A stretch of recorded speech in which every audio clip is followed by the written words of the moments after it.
তো কি অবস্থা আপনাদের? আজকে আবার চলে আসলাম নতুন একটি ভিডিও নিয়ে। আজকের ভিডিওটি এমন একটি মানুষকে নিয়ে যার কারণে টিকটক ইউজাররা প্রতিনিয়ত প্যারায় আছে এবং আমাকে বলতেছে তুইন ভাই প্লিজ একে নিয়ে ভিডিও বানাও। এসব পাগলা চোদা বোকা চোদাদের কারণে টিকটকে ঢুকা পর্যন্ত যাচ্ছে না। এমনিতেও তো কোনো ভালো প্ল্যাটফর্ম না, তারপরে মানুষ যেহেতু ডিমান্ড রোস্টটা করে নি। তো বন্ধুরা আজকের ভিডিওটি শুরু করা যাক। আসসালামু আলাইকুম গাইজ। আমার এক্স, তার নামটা আমার মুখে এখন না নেই, যেহেতু সোশ্যাল মিডিয়ার একজন মেয়ের সাথে রিলেশন করছি, তাকে আপনারা খুব ভালো করেই চিনেন। ওনার সালাম দেওয়ার স্টাইলটা দেখছেন, পুরো বোকা চুদা মার্কা স্টাইল না? আসসালামু আলাইকুম গাইস। এরা যখন থেকে ফিটার খানা শেষ করে তখন থেকেই এরা গাইস শব্দটা অগ্রিম বলে ফেলে, যার কারণে এরা এখনো বোকা চুদা নামে পরিচিত। আর ভাই আমরা তোর গার্লফ্রেন্ডকে চিনি না, আর ভাই আমরা তোর গার্লফ্রেন্ডকে চিনার দরকারও নাই। ভাই তুই রিলেশন কর, নাহলে যাই কোথাও ফুটকি মারা খা। তোর এসব বাল চুদা ভিডিওর জন্য আমরা ফোনে এমবি ঢুকাই নাই। তোর এক্স তোকে ছেড়ে গেছে না গেছে, নাকি তোর এক্স তোকে 3 হাত ভরে দিছে, এগুলো শোনার জন্য আমরা এমবি ভরি না, আর এগুলো দেখতেও চাই না। তো তোর বোকা চুদা গিরি তোর কাছেই রাখ। সে সৌরভ ভাইয়ের কাছে গিয়ে বলতেছে আমি নাকি তার রুম ডেটের অফার করছি, সে নাকি ওই রুম ডেটের অফার অ্যাকসেপ্ট না করাতে আমি নাকি তার সাথে ব্রেকআপ করে ফেলছি, মানে তার সাথে ব্রেকআপ করে ফেলছি। ছি ছি ছি, মানে আমি নির্লজ্জ জানতাম, তুমি যে এরকম নির্লজ্জ এটা আমি কখনো জানতাম না। কেন ভাই তুই এখন কেন জানিস ও নির্লজ্জ? আর আগে কেন জানতি না? পিরিত চুদানোর সময় ঠিকই উনি লজ্জাবান ছিল, আর এখন উনি লজ্জাহীন হয়ে গেছে। আর তুই মাদার চোদের বাচ্চা পিটার খাস যে এখন তুই জানছস সে অনেক নির্লজ্জ। থেকে যে আসে এসব বোকা চোদা মার্কা পাগল ছাগল ভিডিও ক্রিয়েটর। বয়স শোনাই, তারপরে কিছু কথা বলতেছি। ওরকম কোয়ালিটির ছেলে না, তুমি অনেক ভালো আর ভদ্র ফ্যামিলির সন্তান, অনেক ভালো একটা ছেলে। যেহেতু আমি এগুলো বলি নাই, অবশ্যই আমি তোমার ঠকাইছি, অনেক বেশি ঠকাইছি। বলতে গেলে তোমার মতো ফ্যামিলি, মানে তোমার মতো, মানে বলতে গেলে ছেলে হয়ই না। আর আমার কথা তুমি বাদি তো, আমি মনে করো যে একটা প্রতিটা বললেই চলে। যেহেতু আমার মনে করো যে আবির অনেক ভক্ষণ করছে, হ্যাঁ, তো আর তাছাড়া আমার বয়স অনেক কম, ওই কম বয়সে আমার আবির অনেক বেশি ভোগ করছে, তো অবশ্যই আমি প্রতি পাই।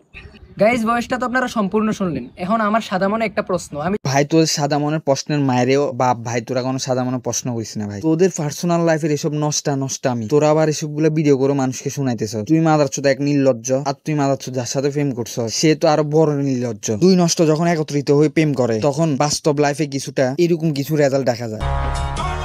এই যে আমার লাইফের এত খারাপ সময় গেল, কেউ একটা চুল ছিঁড়তে পারলো না। এখন দেখতেছি একদল লোক আমাকে নিচে নামানোর জন্য কঠিন প্রচেষ্টা করতেছে।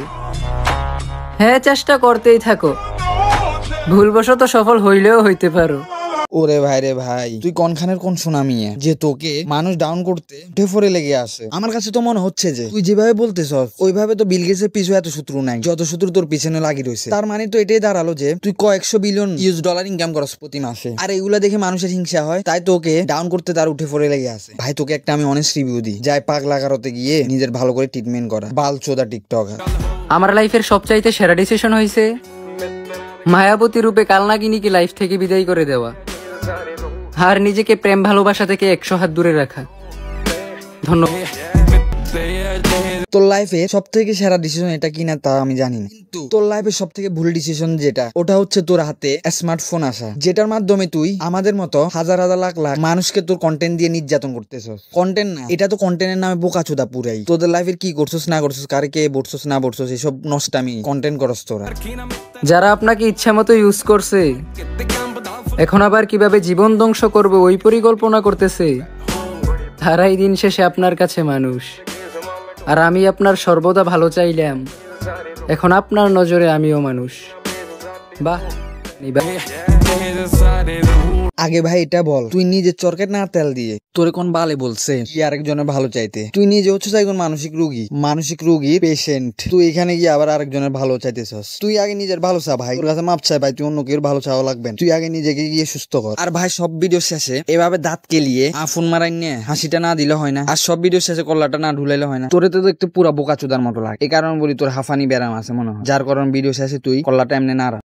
তো ভাই বাদার আজকের ভিডিও পর্যন্ত। এরা তো মাছুদগিরি করবে, আমরা তো হাসবই। তো হাসতে থাকো, ভালো থাকো, দেখা হবে নতুন এক দিগন্তের।